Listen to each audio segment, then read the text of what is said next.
मेरठ को स्वर्ण नगरी भी कहा जाता है और यहाँ के जो कारीगर हैं, जो स्वर्ण आभूषण बनाने वाले कारीगर हैं, उनकी कारीगरी की पूरी दुनिया मुरीद है। वो किस लिए, पहले आपको ये दिखा देता हूं कि ये देखिए कितनी बारीक ज्वेलरी बनाते हैं और ऐसे ऐसे डिजाइन हैं कि इसी की बदौलत हाथ से ज्वेलरी बनाने के मामले में पूरे एशिया में जो मेरठ का शहर सर्राफा बाजार या मेरठ के सर्राफा बाजार की बात करें तो नंबर 1 मार्केट है।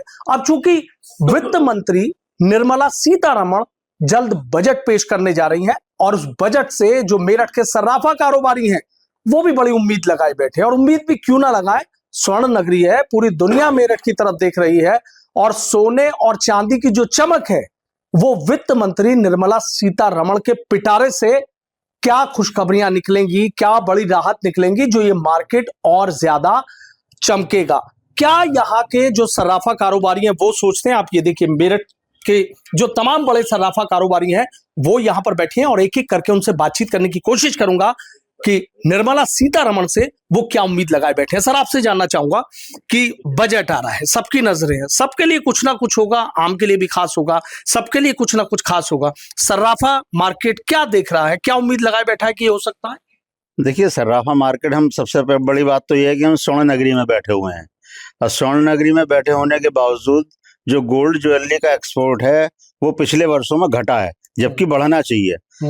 ध्यान देने योग्य बात यह है कि 26.7%, 26.7% एक्सपोर्ट कम हुआ है, जबकि ये बढ़ना चाहिए। अच्छा। ये बड़ा पॉइंट है। नंबर 2, जो गोल्ड पर जो हमारी कैपिटल गेन होती है वो खत्म होनी चाहिए। गोल्ड को कैपिटल गेन से फ्री रखना चाहिए। अच्छा, ये क्या होता है कैपिटल गेन? जो हमने, मान लीजिए किसी ने गोल्ड खरीदा किसी समय में, अब उसने कुछ समय बाद बेचा, उसके बीच का जो अंतर होता है उस पर भी टैक्स लगता है।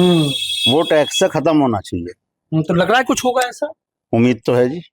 हमारी मांग है, डिमांड है। अच्छा। चाहते तो हम ऐसा है। अच्छा। बाकी तो वित्त मंत्री जी का है कि उनका ध्यान कहाँ जाता है और वो इस पर क्या करती हैं। इस पर क्या करते हैं? विजयानंद जी, आपसे जानना चाहूंगा, जो कह रहे कैपिटल गेन वाली बात है कि उसमें होना चाहिए, और कहीं ना कहीं एक बड़ी उम्मीद तो सबको है और इस बार कहने हैं कि कुछ खास होने जा रहा है, कुछ बड़ी घोषणाएं होने जा रही हैं, तो क्या जो सोने चांदी की चमक है और ज्यादा बढ़ने वाली है क्या?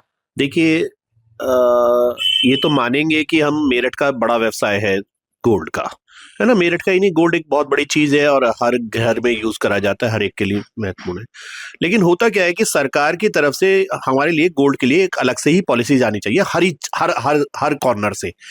जैसे कि जीएसटी जिस समय हमारे पर पिछले दिनों 1% थी, उन्होंने कहा गया कि हमें और ट्रेड के समकक्ष रखेंगे, जैसे और ट्रेड में बढ़ाएंगे वैसे ही हम आपके बढ़ाएंगे।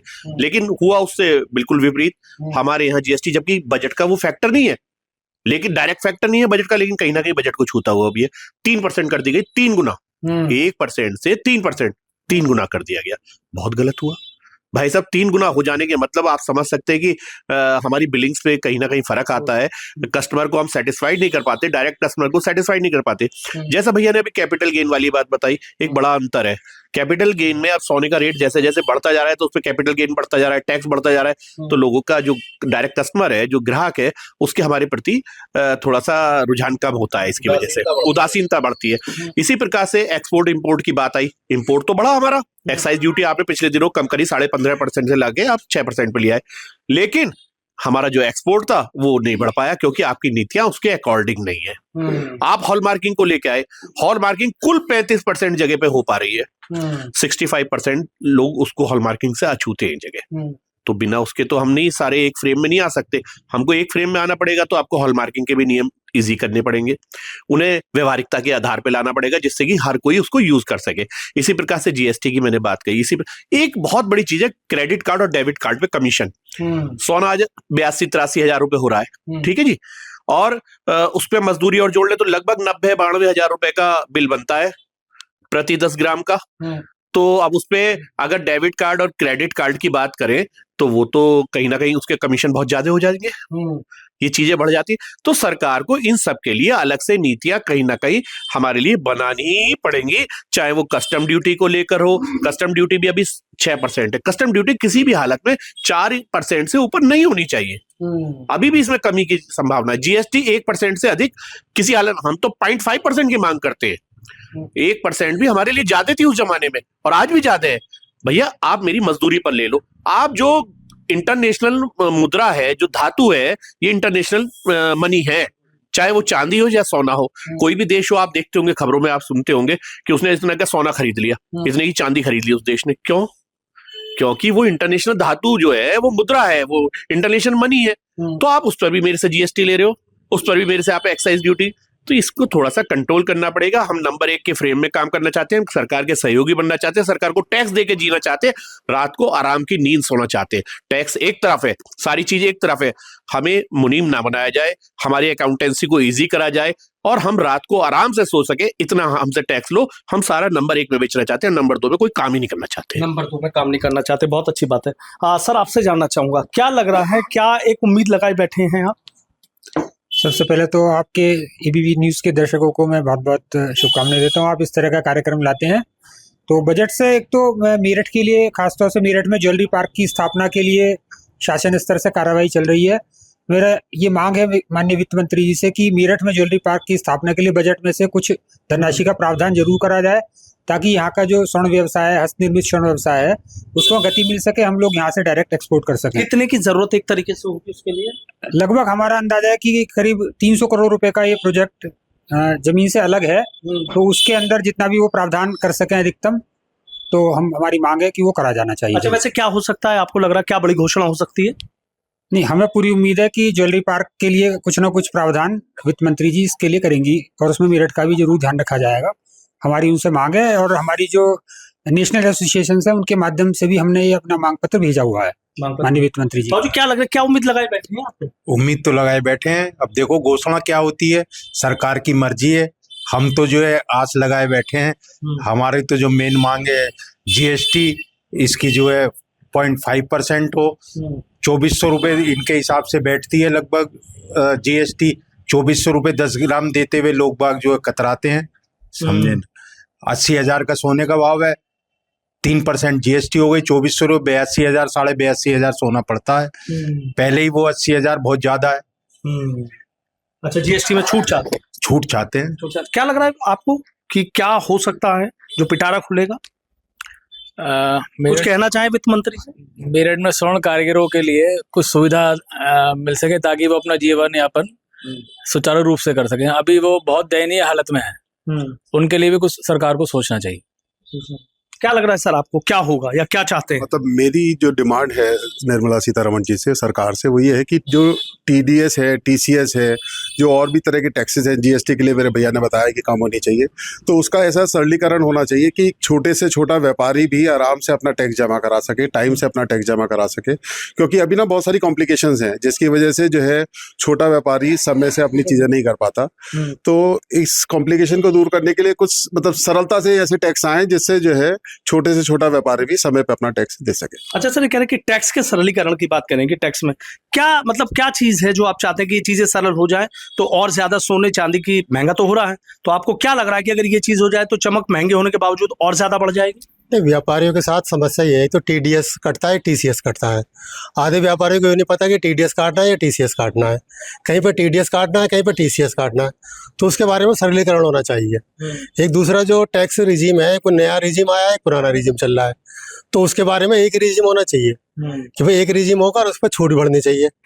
इतनी भी छूट इतने पुराने टाइम से चली आ रही है। मेरा मानना तो यह है कि मुद्रास्फीति के अनुसार छूट बढ़नी चाहिए। अच्छा, हर साल जितनी मुद्रास्फीति बढ़ जाती है उसी हिसाब छूट बढ़ जाए। हर साल जो हम कहते हैं हमारी छूट बढ़नी चाहिए, छूट बढ़नी चाहिए, भाई जब रुपए का डिवैल्यूएशन हो रहा है तो उस हिसाब से हमारी छूट बढ़ जानी चाहिए। और हमारे लिए, हमारे कारीगरों के लिए तो होना ही चाहिए।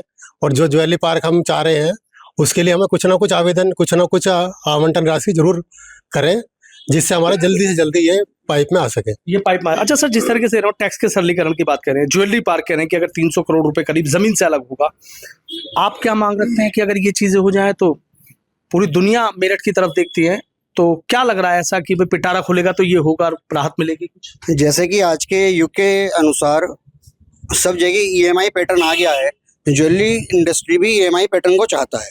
जिसके लिए क्रेडिट और डेबिट कार्ड्स पे जो बैंक का कमीशन रेट है वो कम होना चाहिए, अच्छा जिसकी वजह से अभी कस्टमर हमारे यहाँ क्रेडिट और डेबिट कार्ड से पेमेंट करने में घबराता है, क्योंकि 3% तो जीएसटी हो गई और 2.5 से 3% ही क्रेडिट कार्ड पर बैंक कमीशन चला जाता है, तो 6% हो तो 6% हो गया।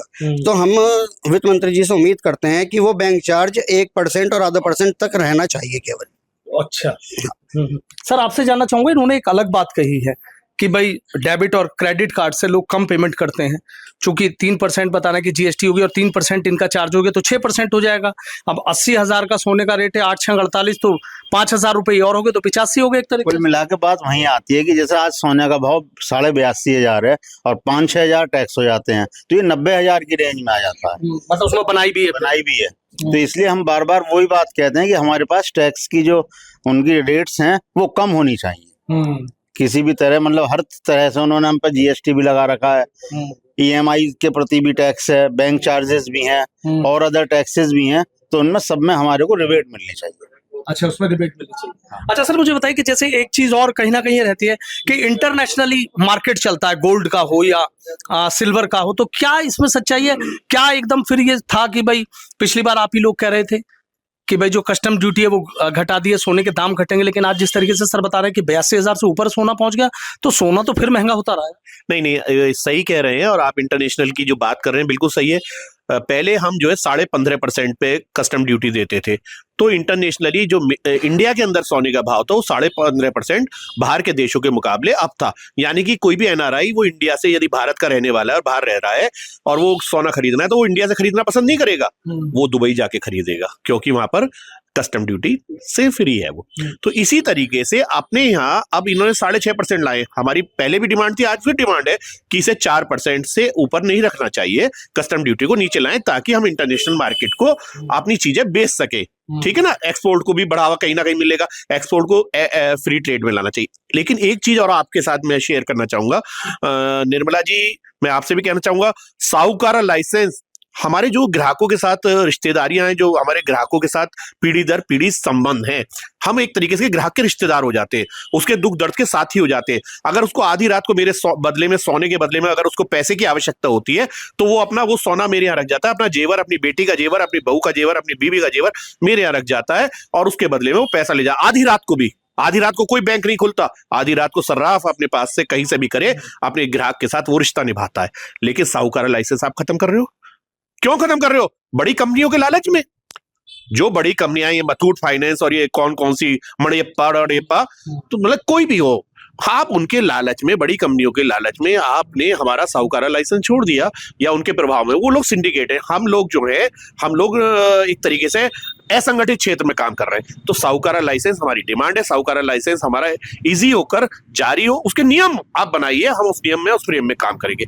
एक चीज और साहब, इसी बजट में कहीं ना कहीं ऐसा भी छूना चाहिए कि अगर कोई आदमी पुराने समय में हमारे किसी भी दुकानदार से उसने जेवर खरीदा है और वो उस जेवर को बेचने आता है, तो कोई ना कोई इस तरह का डिक्लेरेशन, कोई इस तरह की चीज होनी चाहिए कि ताकि हम उससे जेवर खरीदते समय हम अपने आप को सुरक्षित महसूस कर सके। क्योंकि सामने वाला कोई जेवर बेच रहा है और हमें नहीं पता चलता कि यार उसका मेलागेंसी है, उस जेवर को गलत तरीके से हमारे पास आ रहा है, सही हैंड से हमारे पास आ रहा है, कोई ना कोई तरीका ऐसा फ्रेम तय होना चाहिए। ठीक है। तो देखिए, जो मेरठ के तमाम बड़े सराफा कारोबारी हैं, वो वित्त मंत्री निर्मला सीतारमण की तरफ एक आस लगाए बैठे हैं, एक उम्मीद भरी नजरों से देख रहे हैं कि सबके लिए पिटारे में कुछ ना कुछ होगा, तो मेरठ के लिए भी बहुत कुछ होगा। और सबसे बड़ी जो इन लोगों की मांग है वो ये है कि पिछले कई सालों से यहाँ के जो सर्राफा कारोबारी हैं वो ज्वेलरी पार्क की मांग कर रहे हैं। उनका कहना है कि ज्वेलरी पार्क की तरफ भी जो ध्यान है वो वित्त मंत्री दें, और इसी के साथ ही जो जीएसटी या और अन्य जो मद है उसमें भी कहीं ना कहीं छूट चाह रहे हैं।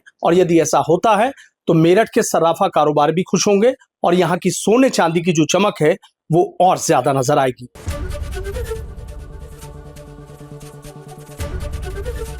एबीपी गंगा, खबर आपकी, जुबान आपकी।